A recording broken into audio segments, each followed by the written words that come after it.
Wolfie, how's the week been? Are the boys ready? Yeah, prep's been really good actually. They're a good group. They've all come in nice and fit and all come in really positive about being here and what they want to do. So it's been a great week. I've really enjoyed it so far and I know they have as well. And confident, ready to go. What are your expectations this side? Look, in terms of results, there's no expectation there. What I expect of them is, I know that playing for Tonga is really important to all these guys, and you see that in everything they do and everything they say. And it's been mentioned before a number of times how much sacrifice different guys have made over the years to not make themselves available for other nations and play for Tonga and make that really important to everyone. So our expectations are that we go out and we play really well, we play to our best ability, and I think we've got the strongest side that we've probably put out there for a number of years. We've been through a transition the last couple of years, and if you come off 2019 and there was a 3-year hiatus there where we just couldn't get together for different reasons, and a number of players retired and weren't in the NRL anymore, and are no longer available for ageing and that kind of thing. So we have transitioned a lot, and I think we're just starting to see a number of those guys who've come in that period really come to maturity in the NRL.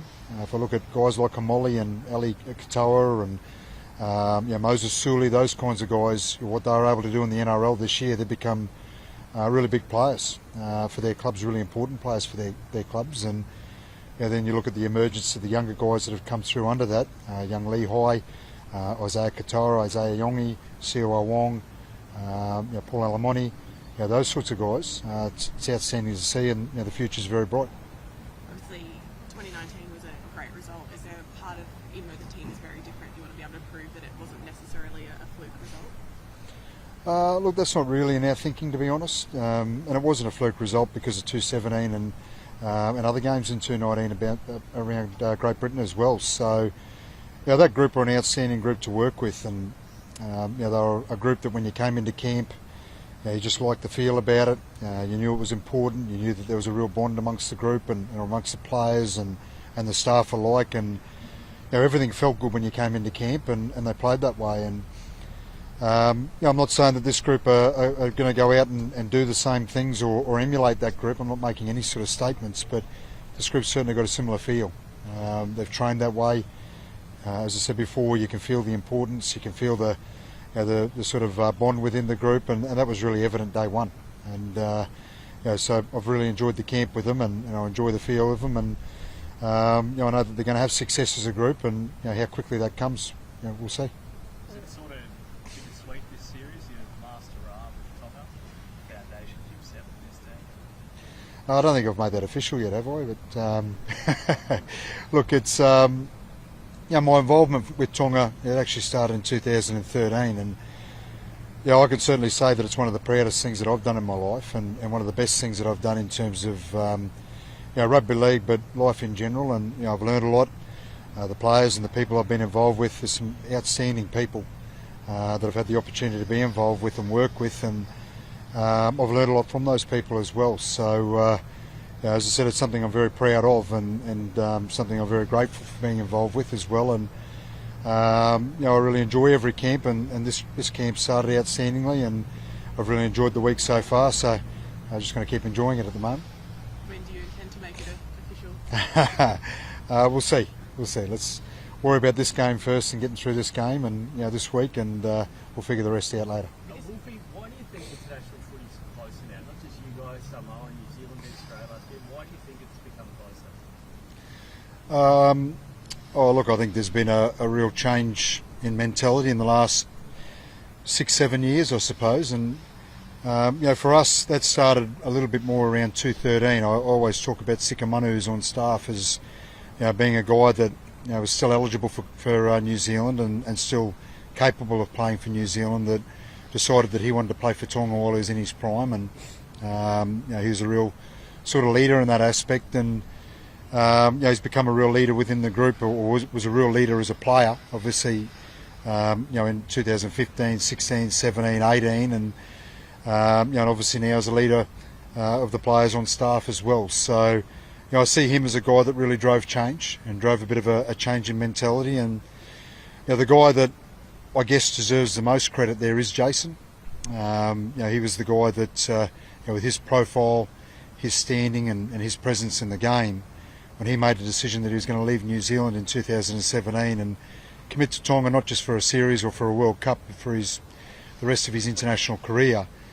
I think that really sparked something in other players that that they wanted to do that as well, and they wanted to follow him and be like him. And now you see that across a number of nations, and I think it's great to see. I think it's what we don't want is 3 teams that can win things internationally, and 3 teams that are strong, and that's all anyone talks about or is interested in. At the moment we've got more than that. We've got 5, 6, 7 teams that I think are all really capable, that can all beat each other on their day, and we've all shown that. And Samoa are a great example of that in the World Cup, and we've certainly shown that before as well. And that's what international footy should be about, and that's what's going to grow international footy and certainly grow the interest as well. So those guys, and they're not the only ones. Andrew Fafita, Siwa Takaiahu, Manu Ma'u. There's so many players that sort of have made that sacrifice and made that change and taken on that challenge and made it really important to play for their home nations. So that's where I think the growth's been. And while we keep getting that, and you see the young guys that I mentioned before coming through that all they want to do growing up and all they've seen as 12, 13-year-old guys is what those guys before them have done for Tonga. So they want to be involved and they want to be a part of it. And a really good indication of that for me, obviously the Sipi Tau and our cultural aspects are a big part of what we do in camp. And guys like Paul Alamoti, Lehoi, Hopoati, Kuli Finei Fuiaki, those guys come into camp and they know the Sipi Tau. They know the national anthem, they know the hymns, and they haven't had to grow up in Tonga for that to be important to them. They've grown up watching Jason and those sorts of guys before them and wanting to do what they're doing. So they're coming into our camps really culturally aware and already knowing those parts of our camps because that's who they've looked up to for a number of years. You mentioned Jason. You've known him since he was a not-so-little teenager. How have you seen him grow and evolve as a leader in the game? I've been lucky enough to know Jason and work with Jason since he was 13 and first came to Australia. And he was 13, turning 14, and in the Cowboys had signed him. And I remember the day that Clint Zammit started talking about Jason and what he thought he could be. And you hear that all the time, and that sort of talk. But I got the opportunity to actually coach Jason as a 16, turning 17-year-old, and he was impressive straight away. And obviously his physical attributes and the way he could play, but it was really obvious to me that he was a guy that wanted to be good at his footy. He had a different toughness, a different drive about him, and that's the things that make him a little bit different. There's lots of players that are big and powerful and can move like him in the NRL nowadays, but he's a tough bloke. He's committed to his footy. There's not too many that stand over him, and I'm really proud of Jason. I'm really proud to be able to have been involved in his career for that long and watch him grow from that young bloke that at times was more interested in being able to be the funny guy and crack jokes and have his mates laughing at him, to really growing into a man that he can be really proud of himself and his family can be really proud of, and the way he carries himself, the leader he is. He's a guy that I love having on my team and would want on my team any day of the week. And he's a guy that I can call a friend off the field as well. And as I said, I'm extremely proud of the man he's become. And if you talk about role models and people to look up to, there's I don't see many examples of what, if I'm a young Tongan man, what I'd love to look up to. What about this Australian team? Is there a fair bit of change in there? Are they a little bit vulnerable? Oh, look, I don't think they're vulnerable at all. I think they're an exceptional side. You look through the 19 that they've named, or the 21-man squad, and they're elite in every position. They're elite in their depth. Every one of them have played Origin. Every one of them have had success at Origin in different ways as well. So, they're no weaker or no different to any other Australian side I've ever looked at. They're going to be a real challenge. They're the pinnacle. They're number one in the world, and we're going to treat them with a lot of respect. We know that if we're going to compete with Australia, that we're going to have to be on our game, we're going to have to be at our best, and we're going to have to do that for 80 minutes, and our players are prepared to do that. Just on the club front, Wolfie, with Ben Hunt potentially up for grabs, how interested are the Dolphins in his services even next year? Oh, look, I read the media reports, and I can sit here with my hand on my heart and say that we've had no contact at all there either way. So at the moment it's not something that I'm interested in talking about because there hasn't been any contact, and I can say that with an honesty. And I'm also here as the Tongan coach wanting to talk about Tonga. I think we've got something special happening tomorrow night, and I'm told there's 35,000 people or something in that vicinity turning up, and that's great. I remember there was a period where we couldn't get 20,000 people to turn up to test matches. To have 35,000, it's the third time that in our history that Tonga's had the opportunity to play against Australia. It's the first time we've got the opportunity to play against Australia on Australian soil, and first time at Suncorp. So it's a special night. It's a history-making night for us, and something we're all really looking forward to. 5 years in the making, really, this rematch, and I guess the good thing is this next gen, you feel like they're ready to have their crack. Like you mentioned at the start of the interview how they've sort of developed so much in the last year or so. Yeah, that's right. And as I said, that young talent that I mentioned before, that's the future of Tongan Rugby League. It's the future of international rugby league, and there's so many more of those guys coming through the NRL at a lot of clubs, in particular clubs like the Warriors, and that are Tongan. And some of the best talent coming through is Tongan, and the future's bright. We've got a glimpse of it in our squad at the moment. Those three guys that get to make their debuts: Taniela Paseka, Lehigh Hopewadi and Paul Alamotti. It's an outstanding opportunity for them, and an outstanding night, and I'm really proud and really happy to be able to give them that opportunity, because I know they're up to it. I know they're up to it from what they've done in the NRL, and as I said, there's a number of those guys on the horizon. I'm just asking again about, I'm sorry, I know you don't want to dwell on it, but someone like that, with his pedigree, what could he do for the club in the position that the club... Oh, look, let's talk about that if it actually comes up. I'm happy with what we've got. Oh, look, we're always interested in talking to talented players, and Ben Hunt's a talented player. He's playing for Australia at the moment. So, we're always interested in having those conversations. But as I said, that conversation hasn't happened at the moment, and I'm not really interested in talking about what he might change or anything else. I love what Isaiah Katoa brings. He's an outstanding halfback, and he's a guy that I think is going to be an elite halfback in the NRL, and I think he's already shown that. And he's got a great opportunity against Australia tomorrow night as well to show that he can hold his hands up at this stage, and I'm really confident that he will as well. How much better prepared do you think he is for the next arena, having had two pretty much full seasons of NRL under his belt now? Yeah, look, he's ready to go.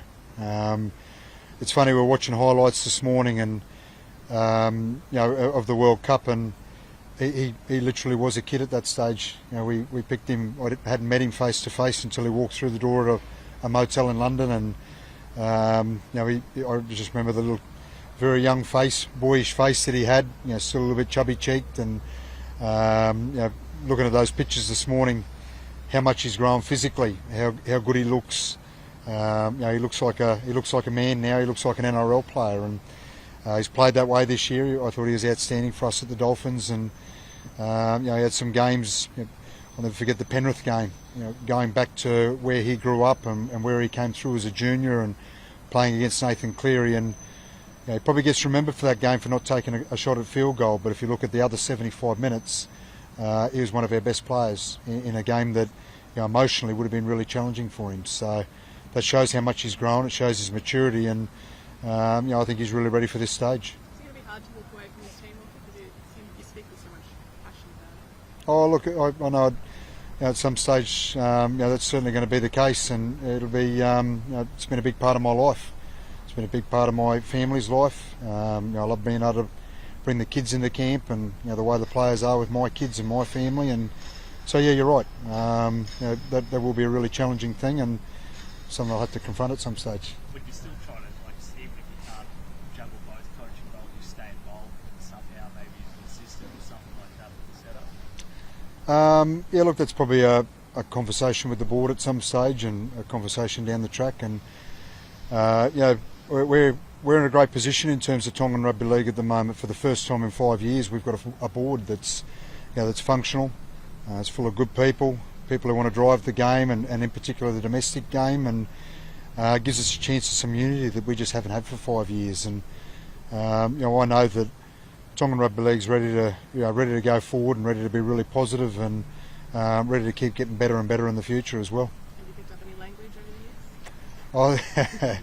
Yeah, there's a few words that obviously I know what they mean, and some of the swear words and things like that as well. But at the end of the day, I'm an Australian coach who comes in to help, and my job's to provide an environment that allows the players to be themselves, allows the players to really respect and have culture as a big part of that, but also perform at their best, and that's what I've tried really hard to do.